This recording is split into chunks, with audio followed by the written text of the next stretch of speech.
A transição com o Mr. Jimmy Hagan não foi nada fácil. Eu recordo-me no início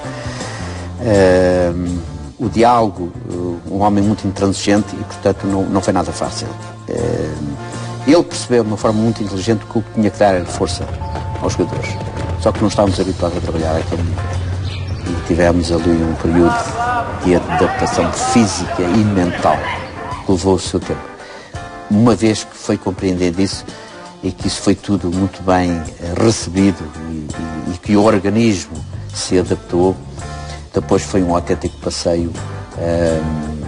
Chegámos a estar para aí com 6 pontos de atraso do Sporting e numa semana o Sporting perde com o Belenenses em casa com o gol de Serafim.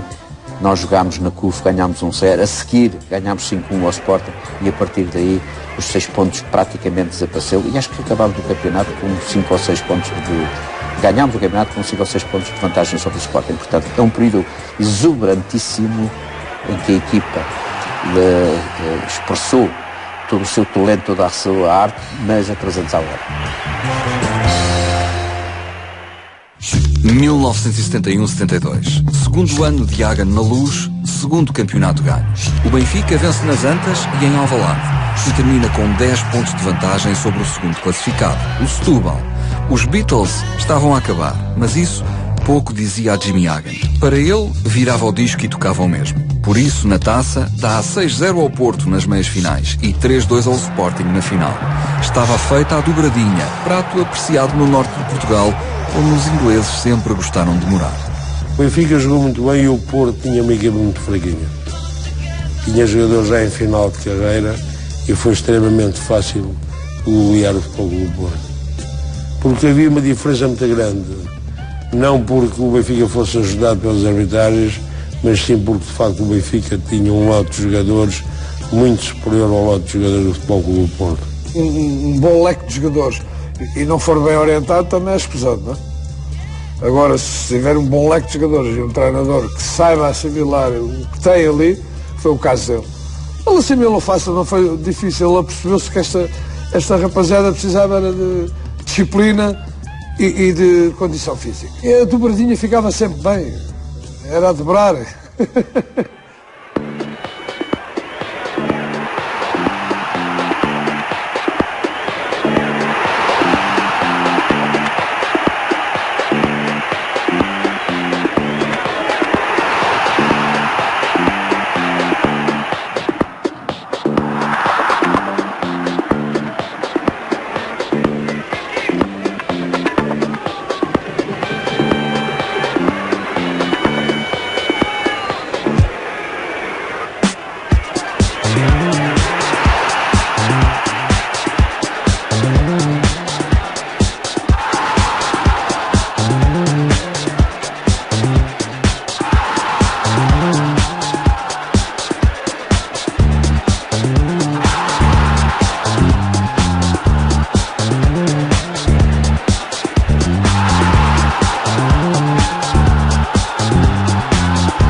Não há duas sem três. Não consta que os ingleses também tenham o provérbio, mas este inglês em particular aprendeu depressa.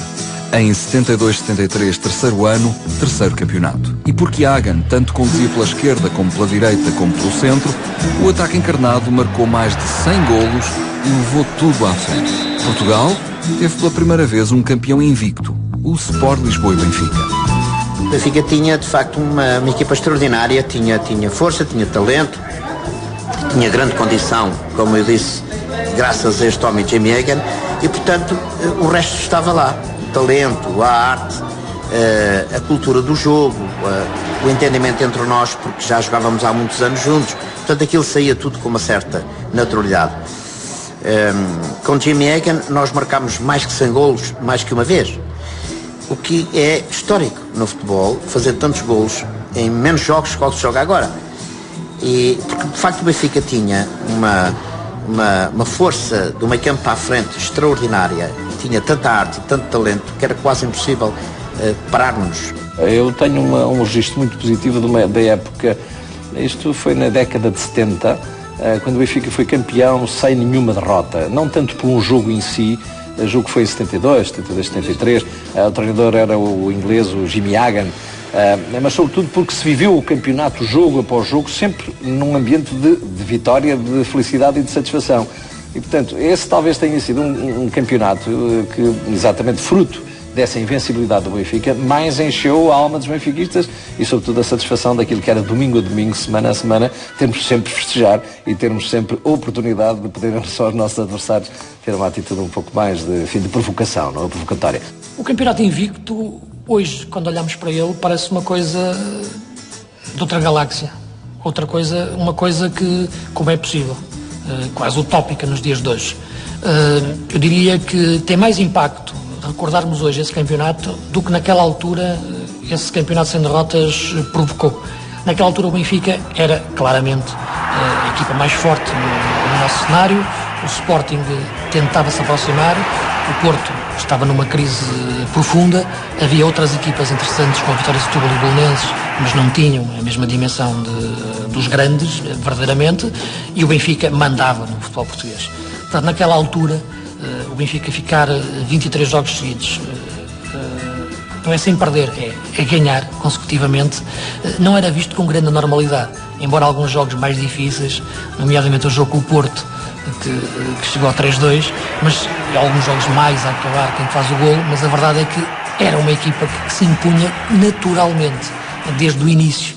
O jogo começava e sentia-se que era difícil a outra equipa respirar em campo, e as vitórias apareciam naturalmente, com maior ou menor dificuldade. Não se sentia tanto o impacto do campeão sem derrotas naquela altura. O Benfica daqueles anos não precisava de um técnico genial. Génios era o que mais havia em campo. Eusébio, Nené, Artur Jorge, Jordão, Humberto, etc.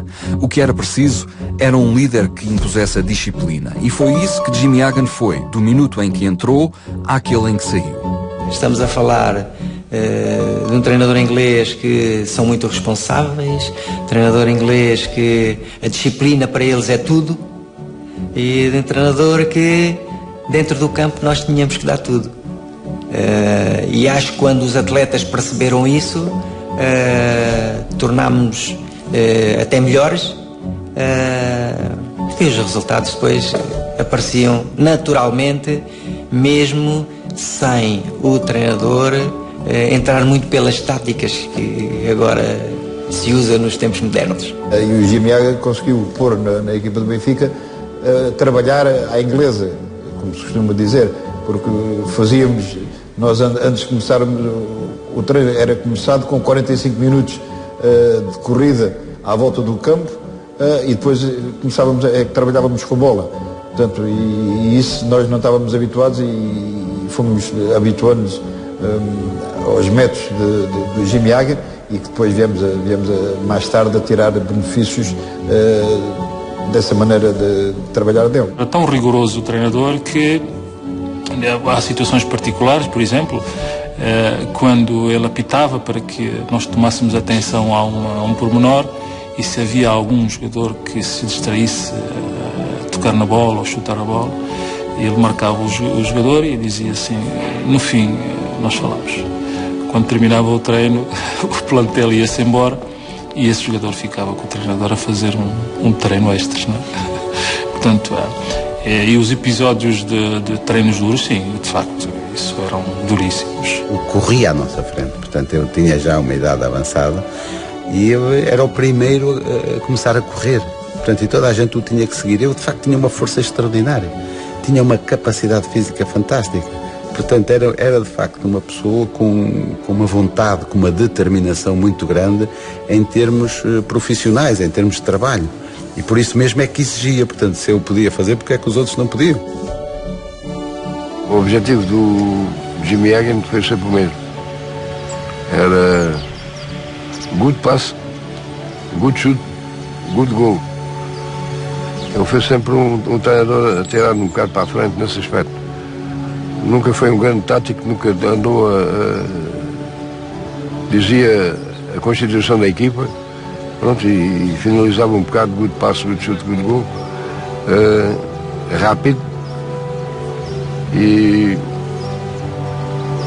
o Hagan tanto estava à volta desse campeonato como aos outros todos que nós ganhamos, porque ganhamos campeonatos porque ele dizia sempre muitos golos, mais público, mais money, foi sempre a ideia dele.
No começo da quarta época na Luz, Jimmy Hagan não condescendeu com uma falta disciplinar de Tony, Humberto Coelho e Nelinho, e não os convocou para o jogo de homenagem a Eusébio.